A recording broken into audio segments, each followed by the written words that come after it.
Fala galera, estamos iniciando mais um podcast, Pode Ser ou Tá Difícil. E nós estamos no último dia de 2020. Passou. Eu sei que foi um tempo difícil, de dificuldades, incertezas, mas nós conseguimos chegar, e aqueles que ficaram durante o caminho, o nosso coração, nossos sentimentos estão com eles e com as pessoas que ficaram com suas perdas, com seus sentimentos. Então, desde já, eu peço para que tudo que é de bom no universo possa te ajudar nesse ano que está iniciando, e boa sorte na nova empreitada que 2021 nos proporciona. Gente, nós estamos aqui iniciando, fechando esse ano, mas já olhando um pouquinho avante, em especial para a vigia, aonde esse período agora do início de janeiro, nós estamos focados no aniversário da cidade, aonde nós todos fazemos alusão ao sentido histórico de vigia. E nós temos conosco aqui uma pessoa muito especial, um pesquisador, professor de história, que tem um pensamento, uma teoria muito pertinente sobre vigia, a nossa querida cidade. Eu tenho o prazer de receber aqui no Pode Ser ou Tá Difícil o professor pesquisador Paulo Cordeiro. Paulo, muito obrigado por estar aqui conosco nesse momento, nessa oportunidade de falar um pouco sobre você, falar as suas contribuições para a cidade, que eu tenho certeza que tem sido de grande valia. Boa noite a todos. Obrigado pelo convite, por estar aqui participando aí com você aí dessa entrevista. Uma aula que eu vou dar aqui em relação à história da vigia, dentro desses meus 15 anos de pesquisa. 15 anos que tiveram 16 livros publicados desses 15 anos. Teve um ano que eu lancei 2 livros. E desses 15 anos de pesquisa, teve várias. Eu cito 3 questionamentos, 3 pontos importantes da pesquisa até então, que foram publicadas e que a gente achava que fosse, vamos dizer assim, verdade. Entendi. Depois que eu fui em busca dessa pesquisa, foi perceber que não era daquela forma, porque aquela forma que foi escrita naquela época, naquele período, não cita a fonte. Foram escritas de forma romantizada ou, de certa forma, ufanista. Entendo. E, entre elas, eu cito 3. O nome, a origem do nome vigia, a construção da igreja de pedra, e o mais importante de todo é sobre a fundação da vigia. Que coisa bacana, Paulo, interessante tu falar sobre isso, que, por exemplo, pessoas com essa contribuição são fundamentais para nós, porque o objetivo, como nós sempre falamos em cada programa, é fazer com que vigia mostre aquilo que ela pode produzir. Então, antes de você chegar mesmo a fundo daquilo que a tua pesquisa se propõe a fazer sobre a historicidade da cidade de Vigia, me fala sobre você um pouco, Paulo, a respeito da tua formação, da tua construção acadêmica, dos teus passos até o dia de hoje. Tá certo. Eu entrei na faculdade. Interessante que antes de concluir essa parte, eu vou remeter lá um mês atrás, quase um mês atrás, eu escrevi algo no Face que diz: não era essa a intenção. E foi mostrando que a minha mãe, meu pai, pessoas pobres, não tiveram estudo, mas sempre me mostrando que o estudo era fundamental. Mas eu gostava de rua. A rua era o meu lazer, a rua era o meu divertimento, a rua era o meu prazer maior. Nunca li um livro na minha infância, nem na minha juventude. Nem no meu ensino médio eu cheguei a ler o livro. Nunca tinha escrito uma carta. Isso só veio acontecer em 2003, quando entrei na faculdade. Foi que eu entrei na faculdade do curso de História, licenciatura e bacharelado em História, onde eu fiquei 4 anos, que eu comecei a ler, eu comecei a compreender a leitura, eu comecei a me dedicar à leitura. E nesses 4 anos, me dediquei tanto ao curso que eu ganhei um certificado de melhor aluno acadêmico do curso de História. Nossa! Entendeu? E aí saí da faculdade direto para pesquisa. Não foi como meus colegas anteriores, professores, saíram da faculdade para a docência, foram para dentro da sala de aula. E dentro da sala de aula é mais complexo, unir os dois, pesquisa e ser professor. E a minha ida para a pesquisa me levou, né, a escrever cada vez mais, que me levou a ter os 16 livros publicados. Eu sou, modesta parte, o vigiense com mais livros publicados de todos os tempos. Nossa, 16 livros, falou. Qual foi o primeiro? 16 livros. Memórias dos Carnavais do Vigia, que foi meu TCC, e aí transformei em livros. Memórias dos Carnavais do Vigia, de 1930 até a década de 70. De que forma era esse carnaval da época dos nossos avós e tudo, né? Eu gosto muito, na verdade, de um livro seu que fala sobre as visagens da cidade. Sim, sim. Que são muito E aí em 2011 eu fiz a minha especialização em cultura afro na Amazônia, na Federal. E agora, recente, um mês atrás, acabei meu mestrado em estudos atópicos na Amazônia, também na Federal. Tenho na verdade, 2 artigos científicos publicados em revista científica. E a gente tem outros livros para ser publicados aí que tem um andamento, tem 2 que estão em correção ortográfica e tem outros ainda que ainda está escrito aí que a gente vai fazer mais. Eu digo o que escreveu mais todos os tempos, porque antes de mim, o que tinha escrito mais livros era o professor Idôneo. Ele escreveu 12 livros individual e 3 em parceria, 15 livros. Eu escrevi 16 individual e agora um em parceria com o Ilka Almeida, que já esteve aqui presente. Eu fiz um livro fiz a pesquisa, ele fez a escrita e tudo. Então são 17 livros. Que é muito interessante, diga-se de passagem, que é sobre o padre Alfredo de Laó e o alemão Eric Schmidt. Mas enfim, Paulo, que coisa interessante. Olha que coisa importante para a cidade. Você diz que a tua família é muito privada de estudos, coisas desse tipo, não teve contato cedo com a leitura e tu conseguiste vencer essas barreiras e conseguiste produzir 16 livros, todos voltados à vigia. Certo. Todos voltados à vigia, né? A historicidade, cultura da cidade, um a respeito de uma vila nossa, aqui, Vila de Porto Salvo, Vila de Momaiacu, tem esse livro, e eu acho muito pertinente como isso fez parte da tua construção acadêmica, história da cidade, mas eu acredito que a parte mais pertinente do teu discurso é justamente sobre a cidade de Vigia no conceito fundação. Certo. Antes eu vou deixar esse conceito da fundação para o final. Eu citei 3, né? A fundação, a construção da igreja de pedra e o termo vigia. Certo. Eu vou deixar a fundação para o final. Eu vou pegar a igreja de pedra. Vamos lá. Se tinha todo esse tempo, através do livro que foi publicado na década de 90, que foi reproduzido esse livro, Noções de História. Esse livro que cita lá que a igreja de pedra tinha sido construída pelo jesuíta, que esse autor ele comunga de um outro professor, Cândido Vilhena, que também fala a mesma coisa, que tinha sido construído pelo jesuíta, mas sem fonte. Eu coloco aqui o meu pensamento sobre isso, a respeito como estudante da época, que a Igreja de Pedras ela foi uma construção jesuítica e que ela seria a igreja matriz da cidade.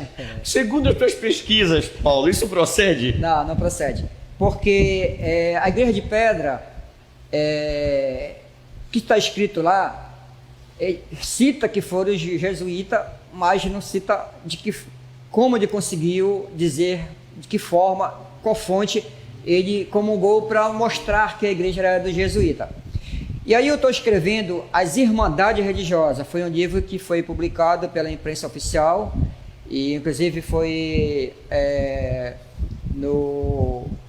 na Feira do Livro foi publicado lá esse livro da imprensa oficial. Eles fizeram 300 livros, a imprensa oficial, As Irmandades Religiosas em Vigia do século XIX.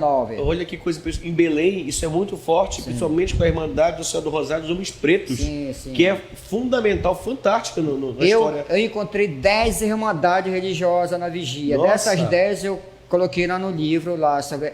A parte do catolicismo, sim, era comandada pelas irmandades. Irmandade que faziam aquele suporte tanto do negro que estava, sim, sendo liberto, alforriado, e tantas outras pessoas que eram pobres e que até, sim, trocavam. Eu lembro de um texto que eu lia que trocavam até caixões, sim, né, que era como se fosse um plano de saúde da época.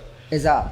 E aí as irmandades, por exemplo, o padre na época era contratado para fazer uma missa, ir acompanhar uma procissão, e o tesoureiro da irmandade pagava eles. Existiam diversas irmandades, mas essas 10 eu encontrei documentação da irmandade, que era prestação de contas, recibo, tudo existe dessas irmandades em Vigia. Não tudo, mas parte da documentação dessa irmandade existe. E encontra-se na 5 de agosto, documentos tudo já higienizado. Inclusive eu fiz parte dessa higienização lá desses documentos, que era um documento do século XIX, do antigo cartório Raiol, que foi doado lá para 5 de agosto, e aí nós fizemos todo um processo de higienização, e a galera está agora à disposição lá para fazer pesquisa. E dentro desse lá eu encontrei a prestação de conta da Irmandade do Bom Jesus do Espaço. Olha! E aí eu fui perceber que existia diversas prestações de contas de madeira, de outros materiais, telhas e tudo, da prestação de conta da Irmandade da Bom Jesus do Espaço. E me serviu como base. Olha, isso daqui é interessante, essa documentação que está mostrando a Irmandade do Bom Jesus do Espaço. Até hoje existe o Bom Jesus do Espaço dentro da igreja lá. Se tu for olhar, está lá o Bom Jesus do Espaço. Sim. Sai a procissão uma vez no ano, né, que é a sessão do encontro, que sai o Bom Jesus do Espaço. Essa Irmandade era uma irmandade que organizava a festividade do Bom Jesus do Espaço em Vigia. No período da Semana Santa. No período da Semana Santa, exatamente. E aí, qual foi a fonte principal para me concluir que foi obra do próprios devotos da Irmandade Bom Jesus do Espaço? Foi o inventário do jesuíta, pô. Nossa, o jesuíta, Paulo, quando eles foram expulsos, em 1759... Antes de ser expulso, eles tinham aqui o aldeamento jesuítico, o maior de todos, Porto Salvo, que era Mamaiacu. Tinha o colégio de jesuíta, que hoje é o colégio lá das irmãs lá, aquele colégio jesuíta. E a igreja. Dentro desses três, eles citam todinho o que tinha em cada um deles. Por exemplo, aqui dentro desse quarto tem uma lâmpada, uma câmara, e vão citando todinho. Dentro lá, anzol, canoa, tudo isso. A igreja, uma igreja, tudo dentro da igreja matriz, tudo da igreja lá. E aí não tem nada de igreja de pedra. Se tivesse sido construído por eles, eu ia colocar lá, uma igreja inacabada que está, Ele cita uma igreja aqui, ele cita uma igreja de São Caetano, e ele cita também uma igreja em... esqueci o outro lugar que parece que fica pro lado do Tauá, esqueci o nome agora, o nome lá. E ele cita tudo que tem dentro dessas igrejas e tudo. E aí foi que eu concluí que através do inventário de Jesus é a fonte principal, pô, inventário, pô. Eu estou inventariando tudo que eu tenho, pô. E não cita a igreja de pedra. E aí foi isso no século XIX. Esse inventário é antes deles serem expulsos. Eles foram expulsos em 1759. Sim. Entendeu? A igreja já estava construída, eles citam, a igreja que se tornou, depois que eles foram expulsos, se tornou matriz. Entendeu? Se tornou de fato para a comunidade, para a vila. Até então era de uso exclusivo deles com capela. A Nossa Senhora de Nazaré não tem nada a ver com jesuíta. Nossa Senhora de Nazaré, elas veio com os colonizadores, junto com Jorge Gomes Álamo, que eu vou falar depois. Sim. Entendeu? E quem era o patrono nessa época? Tem algum Não, os colonizadores, eles já trazem a imagem da Nossa Senhora de Nazaré e começam a fazer já as romarias deles e constroem uma igreja para ela, uma igreja de taipa. Mas nos jesuítas, eles já tinham algum santo de devoção ou não tinha? Não tinha uma dedicação à igreja? Não tinha. Era mesmo, eles tinham algum... Ele cita lá algumas imagens e tudo, mas não que fosse... se tornou como se tornou a Nossa Senhora de Nazaré, padroeira dos católicos. Sim. E tudo. Não assim, não havia. E aí, dentro desse contexto que eu percebi que ela foi construída, a igreja de pedra, que a verdade ela seria até lá na rua, né? Devido no final do século XIX, as irmandades perdem sua importância e tudo, e a igreja começa a trazer para si essas festividades religiosas. A igreja começa a organizar através de diretoria, tudo. Isso aconteceu com a festividade de Nossa Senhora de Nazaré. Quem era que organizava era a Irmandade de Nossa Senhora de Nazaré. Não era a igreja. A igreja só começa a organizar no final do século XIX, que ela forma uma diretoria. O próprio Sírio... Sim, era a Irmandade. Ela vem, a festividade, ela vem com os devotos, construíram uma igreja de taipa, fizeram tudo, a parte da devoção, fazer a romaria e tudo. Depois que foi crescendo cada vez mais, se tornou em 1750 uma irmandade, tudo registrado para organizar a festividade.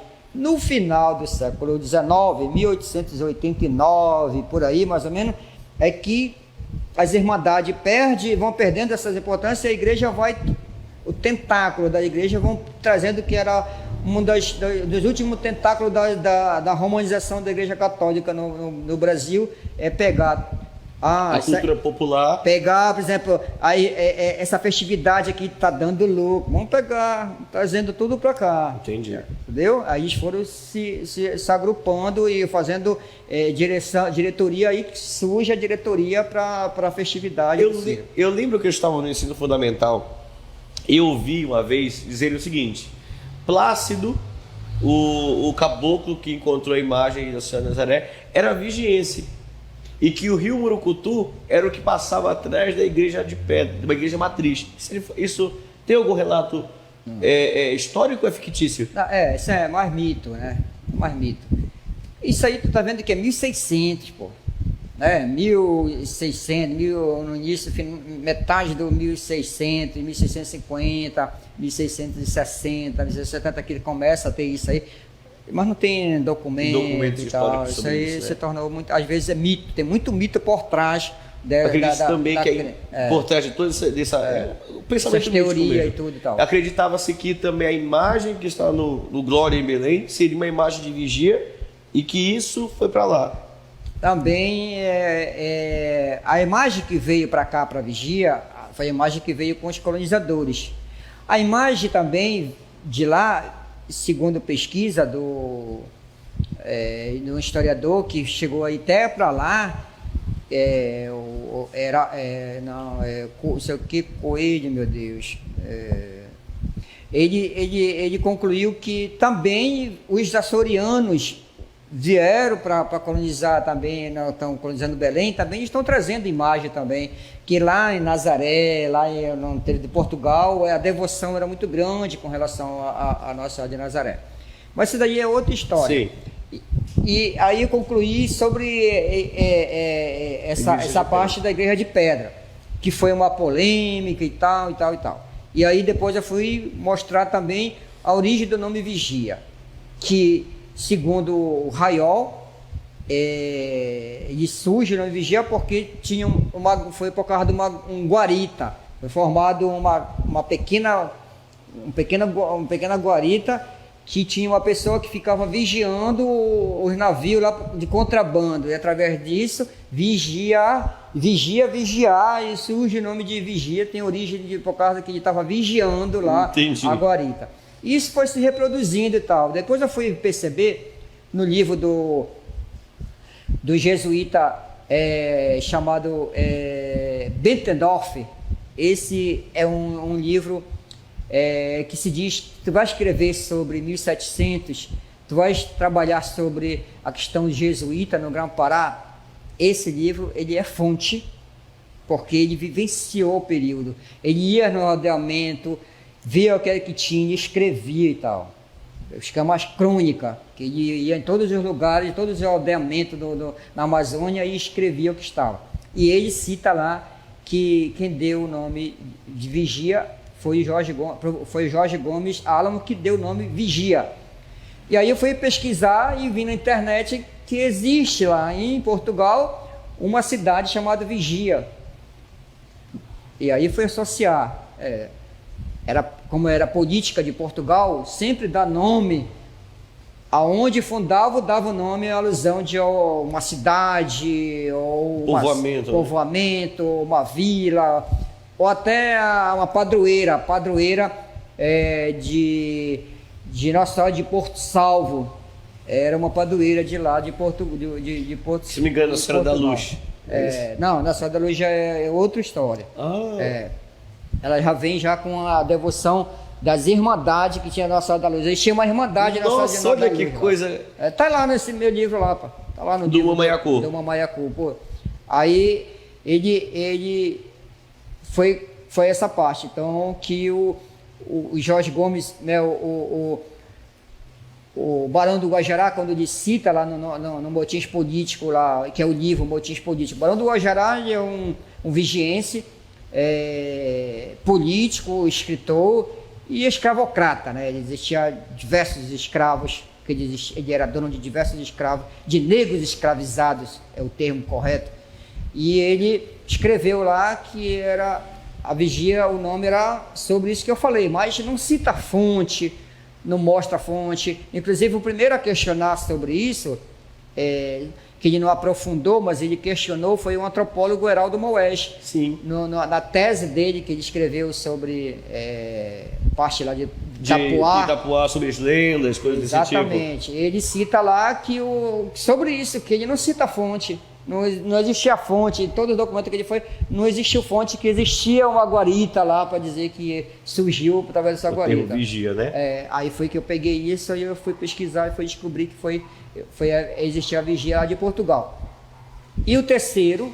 Enquanto a gente faz esse fechamento, então a gente descobriu agora, Paulo, que a Igreja de Pedras não foi feita por jesuítas. Certo. E que ela não era a matriz da cidade. Não. Descobrimos agora que vigia, o termo vigia não era da guarita, que todo mundo acreditava que tinha uma guarita que vigiava, por isso o termo vigia. Exatamente. E agora... A fundação. A fundação. Eu acredito que essa é a parte mais... Pode ficar à vontade. É a parte mais esperada em saber. Vigia fez ou não fez 400... Ou melhor, fará ou não fará 405 anos? Paulo... Exatamente. Os meus 3 livros que eu publiquei logo no início, 2007, 2008, 2009, esses 3 livros, eu estou citando essa data de fundação da Vigia, 6 de janeiro de 1616. Eu estou reproduzindo isso que até então se tinha em livros e que era ensinado para nós. Certo. Em 2013, já ia completar 400 anos. Não, 2013 estava em processo de 400 anos, Bragança. Sim. 2013. E estavam pegando o Daniel Delatuche, que passou lá em 2013. Então, 2013 ia fazer 400 anos. Fizeram toda uma programação lá. E eu chego lá, sem saber, nesse período lá que estão fazendo a festa. Eu chego lá para pegar um apoio do prefeito, porque eu estou escrevendo, vou publicar o livro sobre o padre Mâncio Caetano Ribeiro. O padre Mâncio Caetano Ribeiro passou 14 anos aqui na Vigia como padre. Nesse período eu escrevi romanização, política e escravidão. Tá? E aí, ele surge nesse ele era bragantino. Tá? E eu fui lá para pegar um apoio cultural para o meu livro para ser publicado. Foi falar para o padre, era um padre que estava naquele momento como prefeito lá. E ele nem sabia que esse padre lá, inclusive tem nome de escola, de estado, tá? Tinha sido prefeito aqui, tinha sido padre aqui na Vigia. Eu estava explicando para ele e tal, ele pegou e disse, olha, eu vou te dar o apoio sim, passa lá na Secretaria de Cultura lá. Eu fui lá na Secretaria de Cultura, e o secretário de Cultura é um historiador, já com mestrado na época, e ele me falou, mostra aí o teu livro aí, e olhou logo na introdução a data de 1616 e disse, essa tua data aqui, tu cita a fonte? Qual é a fonte que tu está citando dessa data? Rapaz, parece que foi um balde de água gelada. Eu disse, caramba, estou reproduzindo isso. Justamente eu vim 4 horas de viagem de carro, de ônibus, me martirizando, sentada, né? Foi um choque muito grande. Pô, justamente eu que vou atrás da fonte. A fonte é meu principal argumento para o que eu escrevo e tal. E aí eu vou começar a escrever sobre isso. Vou começar a pesquisar sobre isso. Comecei a ler documentação de 1800, todos os livros publicados sobre vigia de 1800, jornais da vigia, que existe 2 do século XIX, de 1800, um de 1877 e 78, um de 78 e 79, que é o Espelho, e o outro é o Liberal da Vigia. Comecei a ler tudo que tinha do início do século XX, jornal Lusco Fusco, o jornal Gazeta da Vigia, o jornal 5 de Agosto, todos esses jornais do período no início do século XX. Nada se tinha sobre fundação de Vigia.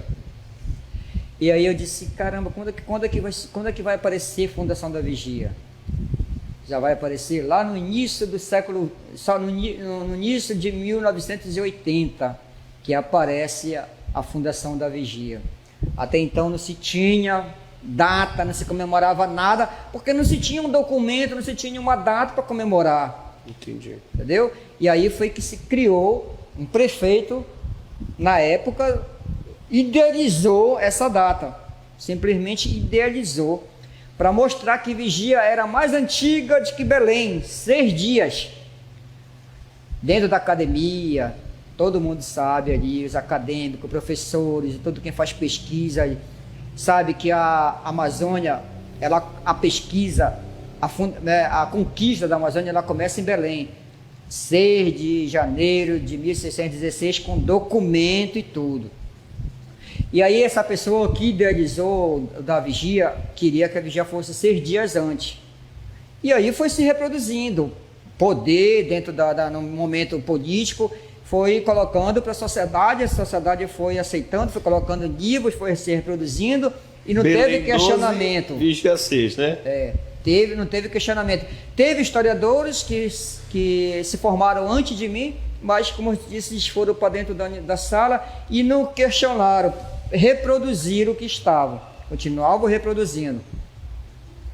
E aí que fui mais a fundo, disse, eu tenho que descobrir se existia alguma Sege-Maria para Vigia. Foi que eu falei com um professor lá da Federal e ele disse, olha, não existe Sege-Maria, existe uma doação e ela está lá na Torre do Tombo. Eu já peguei essa doação, não escrevi toda ela, não transcrevi toda ela porque ela é muito grande, mas eu vou te dar as coordenadas como para te chegar nela. Me deu as coordenadas da secretária da Torre do Tombo. Torre do Tombo é uma das maiores bibliotecas do mundo, que fica em Portugal. Quase toda a documentação das colônias de Portugal estão nessa biblioteca. Nossa, Paulo. Entendeu?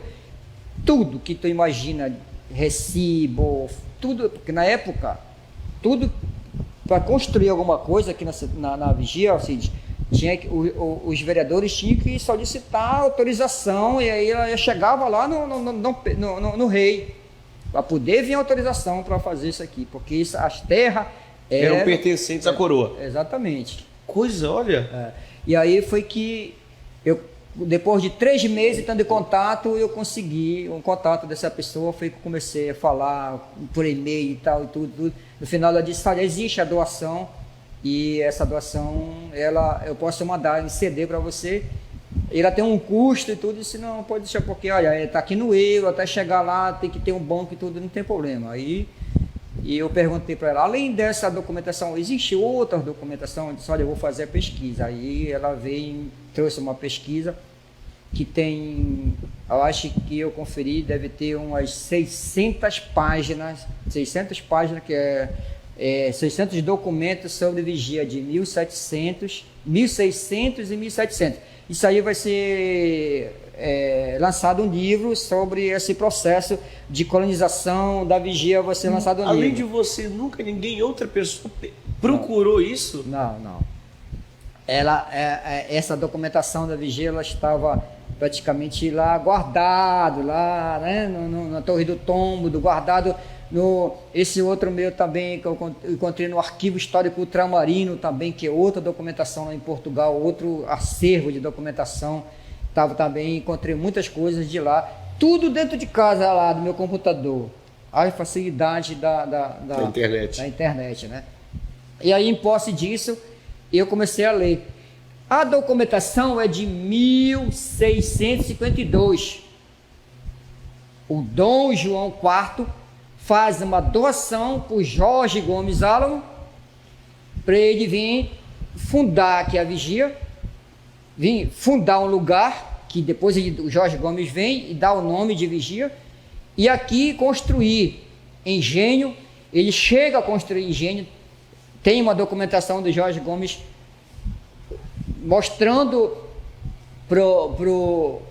dando uma resposta para que algo que ele estava querendo fazer na vigia, e que já estava construído um engenho, estava esperando o maquinário para construir outro, e plantação de cana-de-açúcar com mão de obra dos índios escravizados. Nossa. Aí essa produção, lógico, era tudo mandada para Portugal. A produção toda de cana-de-açúcar, tudo é produzido em Portugal. Aqui ele constrói a igreja de Taipa, tá, que era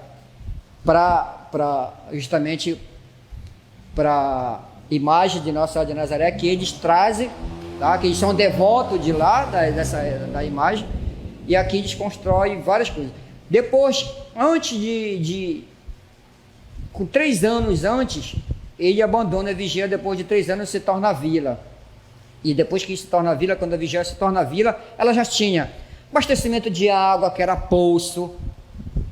Não foi jesuíta que fez o poço de jesuíta. Aquilo é outra invenção. Quando os jesuítas chegaram na vigia, já era vila, pô.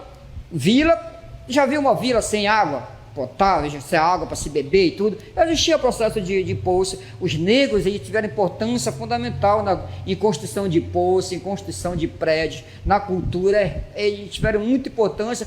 Na economia, eles eram o que trabalhavam na economia, que era a economia na agricultura. A vigia era muito forte na agricultura. Ou seja, com isso, a gente anula aquela possibilidade, aquela velha história do túnel entre Igreja Matriz, Igreja de Pedras e o Poço Jesuítas? Isso é mito, né? Isso é mito, pai. Olha que coisa curiosa. Rapaz, aqui já conseguimos desconstruir nessa conversa praticamente 100 anos de história, entre aspas. Isso é importante, a desconstrução da epidemiologia dominante, né, cara? Se criou uma epidemiologia que como se fosse a história única. E agora eu estou trazendo essas possibilidades, mas com base em documento, não de invenção. História, ela é documento, fonte. Se não tiver fonte, não tiver o documento, é ficção. Então, são duas coisas diferentes uma do outro. Ou seja, 1652, Vigia teria 368 anos. Exatamente. A primeira doação, na verdade, a primeira Sege Maria que foi dada depois que foi tomado, já se tinha forte, já tinha tomado posse da Amazônia. A primeira sermaria que foi dada foi lá para Gurupá, abaixo lá da Amazônia, né? Sim. Onde tem um forte construído na frente lá. Primeiro foi para lá. Depois ele dá uma doação para uma Seja Maria para Porto, para lá para Cametá. Depois ele dá outra Seja Maria aqui para Bragança. E Vigia ele dá uma doação de terra. Então nós somos a quarta mais antigo da Amazônia. Que bom, né? Que legal isso, né, cara? E como é que os jesuítas chegam aqui? Em que momento? Eles chegam, depois que o Jorge Gomes já estava localizado na terra, a terra do Jorge Gomes, ele tem, acho que é 8.000 metros quadrados a terra dele, que equivale parte de Colares, parte de Guajará, até uma parte lá até São Caetano. Esse quadrado dentro era a terra de Jorge Gomes Álamo. Depois, quando eles chegam, os jesuítas, eles conseguem pegar terras que está ao lado, distante, ao redor da parte que é do Jorge Gomes, porque ela foi doada por Jorge Gomes, era dele. Ou seja, eles não podiam estar diretamente... Não, sem autorização de Jorge Gomes, não. A terra era do Jorge Gomes, que tinha que fazer a fundação, fazer povoado, fazer igreja, engenho e fazer tudo isso. Mas você disse que a mão de obra da época era indígena. Indígena, logo no princípio indígena, depois se tornou negro. Existia o aldeamento de Uruitá? Não tem fonte que mostre que existia aldeamento de Uruitá. Isso aí foi outra invenção também. Inclusive tem documento lá que ele está solicitando em 1665, Jorge Gomes Álamo está solicitando autorização para ele fazer a palavra correta, meu Deus, ele está solicitando de buscar os índios no sertão, distante daqui do povoado, distante. Eles vão bem distante buscar esses indígenas, dar uma parte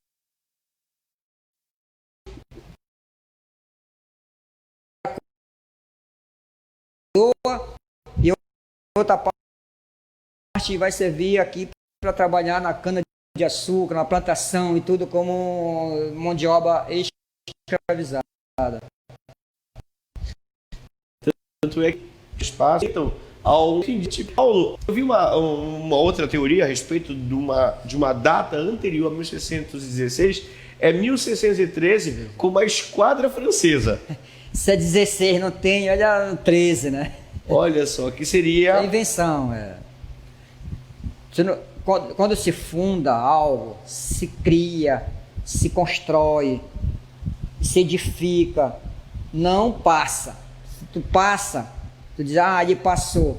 Mas como tu sabe que ele passou? Se ele passou, tu não tem como comprovar que ele passou. Agora, quando ele deixa marca, com fundação e tudo, registrado e tudo, aí está fundando algo. Aqui tem documento que ele fundou, ele edificou igreja, documento que ele edificou casas e engenhos e tudo foi construído, tudo dado para ele fazer isso, pô.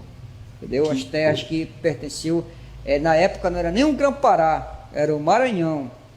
Pertencia ao Maranhão, depois que vem para o Grã-Pará, né? Porque essa divisa é muito grande entre o Maranhão e aqui, né? E no momento o Maranhão está coordenando, outra vez aqui, depois eles ficam nessa divisão. Mas nessa época, 1652, pertencia ao Maranhão. Depois que passa-se para o Grã-Pará, depois que a Vigia se torna vila. Nós temos então aqui uma nova construção daquilo que nós acreditamos que é reproduzido, como você falou, nossa cultura. Certo. Tanto na identidade religiosa, como você falou, na igreja, de Pedras, por não ser uma construção jesuítica, no próprio Sírio, que as irmandades é que gerenciam isso. Sim, eu devia falar sobre isso num período mais próximo do Sírio. Com certeza, vamos falar sobre isso em 2021. Exatamente. E para nós tratarmos a respeito da historicidade do pensamento mítico em torno do Sírio. Paulo, vou usar aqui o termo descoberta, porque acredito que assim como eu, outras pessoas não têm acesso a esse conhecimento, a essas fontes que você nos apresenta. E é muito pertinente trabalharmos nisso, onde nós todos iremos, daqui a alguns dias, fazer alusão a essa data de fundação. De invenção, né? De Vigia de Nazaré. Paulo, mediante tudo isso que você me disse agora, apresentação de fontes históricas, de arcabouço bibliográfico, não é? Uma bibliografia que você coloca, existem mais de 600 escritos a respeito. Paulo, trazer de volta essa história pode ser ou está difícil? Pode ser. Claro que pode ser. Pô. Justifique sua resposta. A história ela não é como agora logo cedo eu estava te comentando. A história ela não é uma camisa de força. Tem pessoas que pensam que a história ela é estática. A história ela é movimento, ela é dinâmica. Se hoje encontrei um documento de 1652, outra geração, ou então amanhã, alguém pode encontrar um documento antes de 1652, e aí a gente vai trabalhar essa contextualização em cima desse documento antes de 1652. E a discussão volta. A discussão vai voltando, por isso que ela é dinâmica, ela não fica, tem que ser a história única e tudo. Você tem que ter cuidado com a história única, tem que ver que existe outras interpretações, que quando você traz o documento, você tem que também trabalhar essa documentação, trabalhar essas discussões. E é possível, sim, eu faço um trabalho dentro da sala de aula com os alunos, eu tenho um projeto educação patrimonial, e depois, mais recente, 2 anos atrás, entrou como História Viva. Eu trabalho os alunos do 3º, 5º ano, essa história da vigia, através de slide, de imagem, através dos conceitos de patrimônio material e imaterial, os tipos de fonte, o que é fonte, for mostrando tudo para esses alunos. Depois eu levo ele para o centro de histórico para mostrar, para se identificar, que é importante essa geração se identificar com a cultura local. Se não tem esse trabalho, eu acho importante esse trabalho, não só esse trabalho que deveria ter na sala de aula, mas também como a educação patrimonial, educação ambiental e educação de trânsito. Esses 3 são importantes. A gente vê aí acidente de trânsito, pessoas, pego uma moto, vou andando uma moto, eu vejo os caras não sabem nem o que é mão e contramão, não joga o pisca para o lado direito, não joga para o lado esquerdo, tu tem que estar atento a tudo. Então essa educação tem que estar desde pequeno na sala de aula, essa questão de trânsito, mesma coisa na nossa poluição que nós temos na nossa cidade. Então tem que ter educação ambiental na sala de aula. E esse trabalho, mas os meus livros publicados são importantes, se não for para essa geração, mas com certeza para outra geração vai ser, porque essa parte que foi dada sobre o estado da vigia foi parte daquele momento que se tinha aquilo. Entendo. Naquele momento se criou aquilo, porque não se tinha aquela... Quem está escrevendo não teve a preocupação com fonte, até então não tinha o conhecimento sobre fonte. São pessoas que se formaram na década de 70 em português, em letra. Naquela época, em letra, não tem um conhecimento de fonte naquele momento como você tem hoje de história. A partir da década de 80, isso surge lá na França, na década de 60, na história dos anais, onde se está mostrando a história a partir do de baixo. Até então era só de cima, só a elite, só os grandes feitos dos heróis, tal que se tinha no livro didático. A história dos anais, ela vem com historiadores recentes e tudo, franceses, a mostrar que a história de baixo é importante, a história do negro, a história do povo, a história do casamento, a história do cotidiano, essa parte e tudo, e mostrando os tipos de fonte que é importante ser trabalhado. Aí começa essa importância dentro da fonte para o conhecimento histórico. A partir da década de 80 aqui no Brasil e tudo vem, e esse se torna importantíssimo a fonte para o conhecimento histórico. Paulo, é justamente para essa vivência, para essa possibilidade de você apresentar uma segunda visão, terceira visão sobre um fato. É para isso que nós estamos aqui. O nosso podcast é para dar voz às pessoas que têm a produzir para a vigia. Então eu tenho certeza que toda a aula que você nos deu, como você disse mesmo no início da nossa entrevista, vai ser e é de grande valia. Você vai voltar aqui conosco brevemente para tratarmos outros assuntos que eu tenho certeza que teremos conversa para assunto para muitas conversas. Com certeza. Paulo, muito obrigado desde já. Eu que agradeço. Tá? Obrigado pela participação, por todo o conhecimento que você fez. Me enriqueceu, alimentou meu know-how tanto a mim e aquelas pessoas que também vão nos assistir e nos ouvir nas plataformas de streaming e através do nosso canal no YouTube. Tá muito certo. obrigado, Muito querido. Obrigado. Eu que agradeço. Desde já, agradeço a todos vocês que estão conosco, nos acompanhando agora, aos nossos apoiadores que têm sido fundamentais para a realização desse projeto. Mercantil no Limite, Marmoraria Guimol, Égua da Empada, Sex Zone da minha amiga Bianca, Medida Certa do meu amigo Marcelo Smith e Hamburgueria Calafate. São pessoas e nossa lista com certeza irá aumentar nesse período agora, onde nossos apoiadores para 2021 estão entrando e coisa boa tem vindo por aí. Desde já agradeço a todos que estão nos ouvindo, como já disse. Desejo que 2021 traga muita coisa boa e que coisas produtivas surjam para que nós sejamos ainda melhores. Abraço, muito obrigado, até mais.